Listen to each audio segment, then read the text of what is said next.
All right, so I woke up this morning and decided that I wanted to try to squeeze in one big bear before Christmas starts.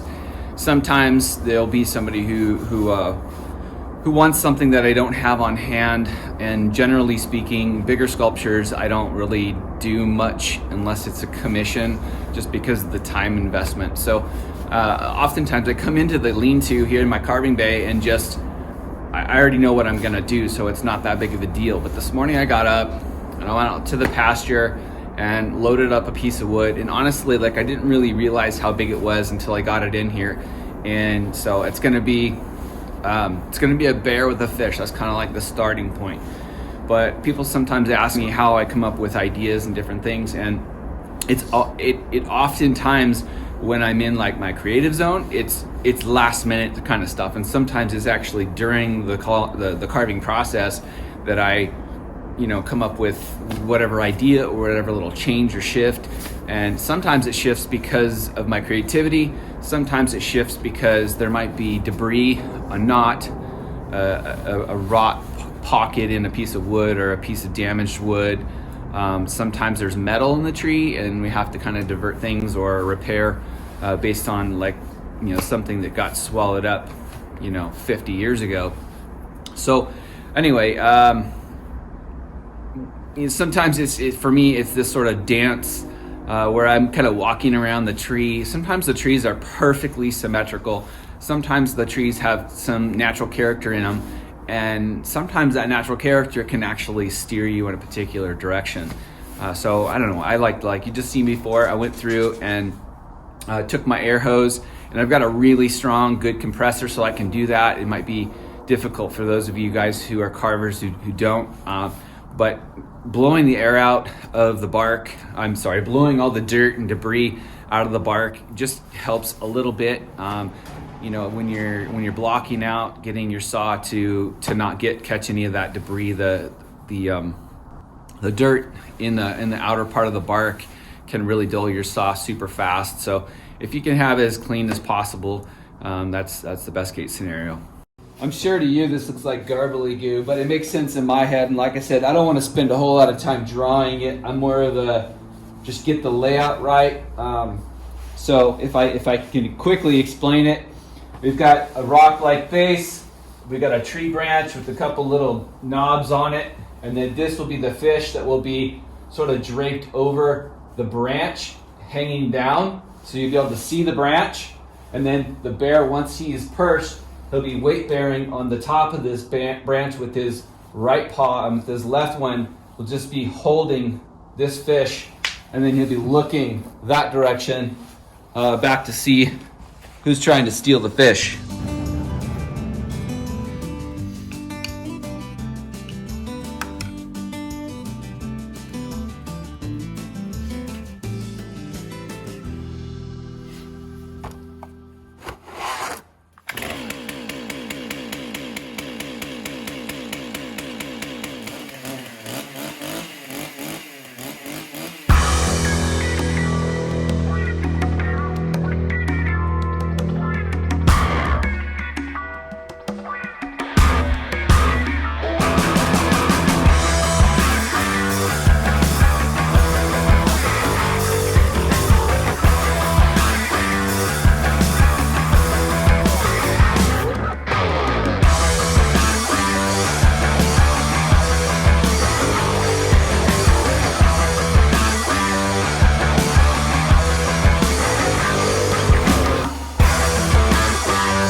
So this is the part of the bear that my arms get probably the most aggravated. So I try to spread out the texturing and the fur by leaving the other elements for me to do that are a different activity. It's always good to mix up chainsaw work with grinder work and sanding, detail on the face, that kind of stuff. If you jump around on the sculpture, it gives your muscles a chance to kind of recover a little bit before you over fatigue them. So anyway, we're about ready to get started here on fluffing up the fur and texturing and just final kind of details and stuff. There's still a lot of work to go, but coming along.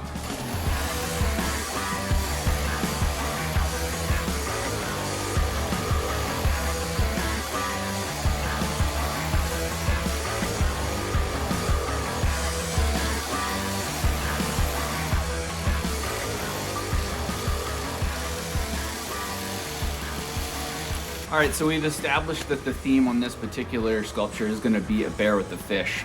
Just to give you guys a little bit of an inside track of some of the things that I'm thinking about when I decide to do a sculpture. And one of the things I think people comment on the most about my sculptures is that there's an emotion that is in the sculpture.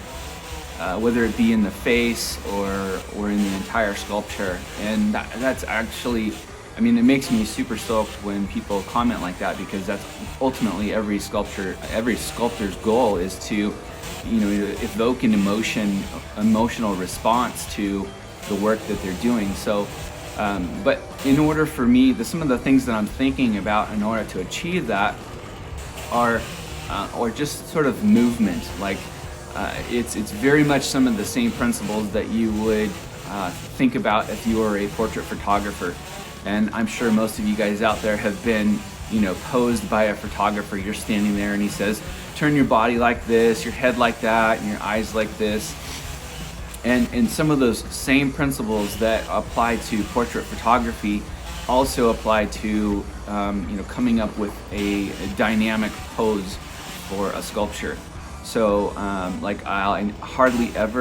don't ever make a bear that is facing the same direction as its body.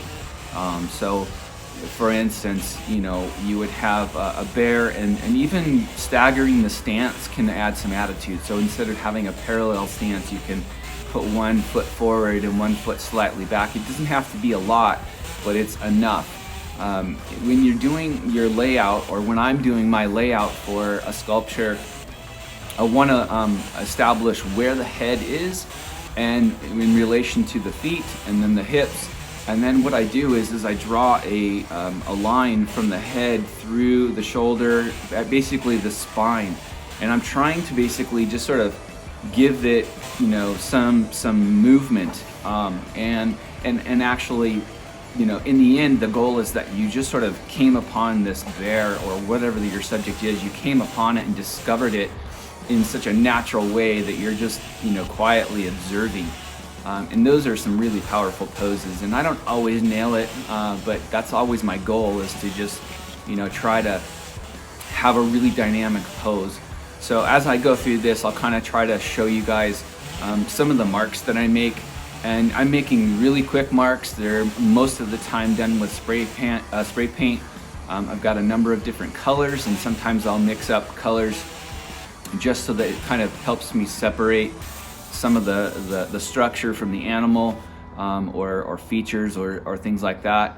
And I'm always trying to leave my characters sort of heavy, and not, if I have a reference line, the reference line isn't necessarily my cut line. My reference line is my safety line, I guess. It's like I don't want to go any further than that line, but by leaving a little bit of extra wood in my reference line, it allows me to add more character. Or it also is really good because it allows you to test some of your texturing a little bit before you actually get down to the animal. So I can get an animal really close, or a figure really close, and then I can go back and I can texturize it and see if I like that. And if I like it, I can just sort of keep going and remove more wood to keep that texture.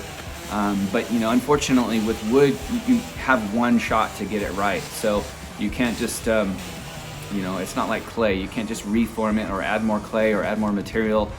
You really just have to kind of, go with whatever you've already kind of moved forward with. So anyway, with all that said, let's get back into the sculpture, and hopefully you guys are able to learn something that you can apply to your own sculptures. If you're not an artist, maybe you just enjoy hearing a little bit of behind the scenes.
All right, we're finally bringing this project to a close, and the final bits and bobs are all the finishing and staining. This is actually one of my favorite things to do.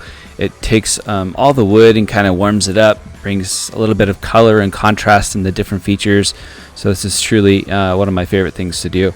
I usually start at the base, not always, but in this case I'm putting on a water-based gray. I'm putting it on with a 50-50 water to material ratio, and then I go back over it with a little spritz bottle and kind of water it down a little bit, and then I use my air gun to kind of, blend it a little bit, bring the wood grain out, and then I go back with the propane torch and try to hit kind of all the little furries and stuff on the sculpture, as well as I'll hit the gray base as well. It kind of helps the stain set, and I go over it with a wire brush to kind of knock off a little burnt pieces. If you a little heavy on the torch, it's not a big deal. In this case, it's going to be painted black, so not a big thing. But anyway, I have some stains that I've pre-mixed in these squeeze bottles, and I use a paint strainer.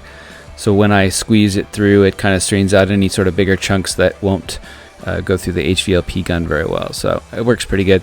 I always date the bottles too to make sure that I'm not using old material. Try to give them a good shake and all that good stuff. So the last little bits here are, sanding, just little touches. I did paint his nose already, and then kind of go back over it and start with the other colors, the stain for the branches, and then kind of moving on to the black. I really like saving the head for last for some reason. It's like the crescendo, of finishing the sculpture. It really makes it come to life. So I would save that for last. But it's been a really fun project. I think it turned out really well. I've got a lot to learn when it comes to video making. I was missing a ton of footage from the very early stage of blocking out, so my apology for that. It's really just my inexperience. I really need to pay more attention to how the story is going to unfold when I'm sitting in front of the computer, and making sure that I have shots to kind of support that. So anyway, bear with me, no pun intended, as I learned this whole thing with YouTube and put together some interesting content for everyone. So big thanks to all you guys for watching this week's episode of A Sculpted Life. My name is Jeff May, and we'll see you on the next one.